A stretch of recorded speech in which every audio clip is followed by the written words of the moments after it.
Okay, so on your CNN Live, I see that you're discussing the issue with beings that do not believe in free speech, and also that they do not have any mental reasoning.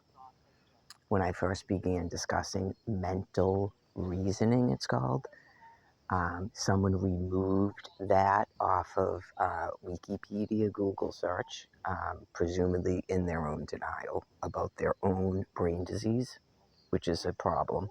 Okay. Mental reasoning is the first thing that begins to deteriorate with this pandemic. Okay. Mental reasoning has to do with understanding that something is a nonsense word or a nonsense phrase, something doesn't make sense, that's contradictory to your morality, to your constitution, um, okay, and should seem sort of outrageous or something. In a psych eval, you're literally supposed to go, I don't understand that. I don't know what that is. That doesn't make sense to me. Whereas people who actually do have brain disease become accustomed to hiding it, okay, and they sort of pretend that they know what something means, okay. So when people talk a bunch of nonsense like it's real and you sort of start picking up those word phrases, copying behaviors, you clearly have brain disease. Okay, you clearly have brain disease. Not just you go with the flow and you don't like getting into it and being contradictory. You want to get along with people and stuff. It's not that.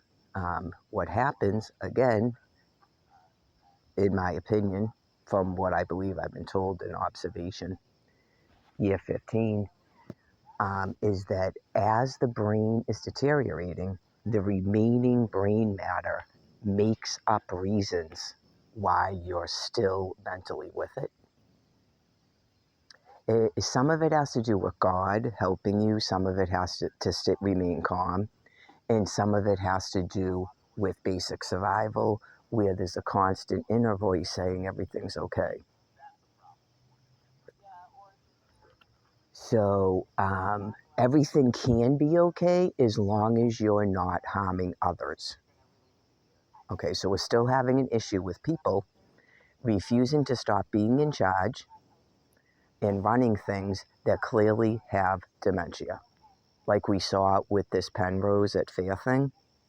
And by the way, they're still sending me stuff on the update saying I'm moving in 7 days. Okay, so you're harming people when you refuse to allot stipends to live on, you mess with the SNAP food cards, you refuse to give out housing in the normal, legal way to do it, things like that. You're working in a shelter, you're making people sit up in chairs and you keep thinking that's normal to do. So you've become what I call criminally insane. Okay, it means that you're mentally insane. No one said you're doing it purposely. Okay, that can be figured out later, or that it actually matters, but that you're stopped from doing it. Okay, you've reached a point of mental illness where you're doing things that are criminal acts. So you're criminally insane. Yes, when you tell people to sit up in a chair all night long, and if they lay down, you come in and tell them to get up and you call the police, you're criminally insane. What you're doing is a criminal act because you're mentally insane. Just nope. You could be a psychopath, but you're also insane because what you're doing is insane.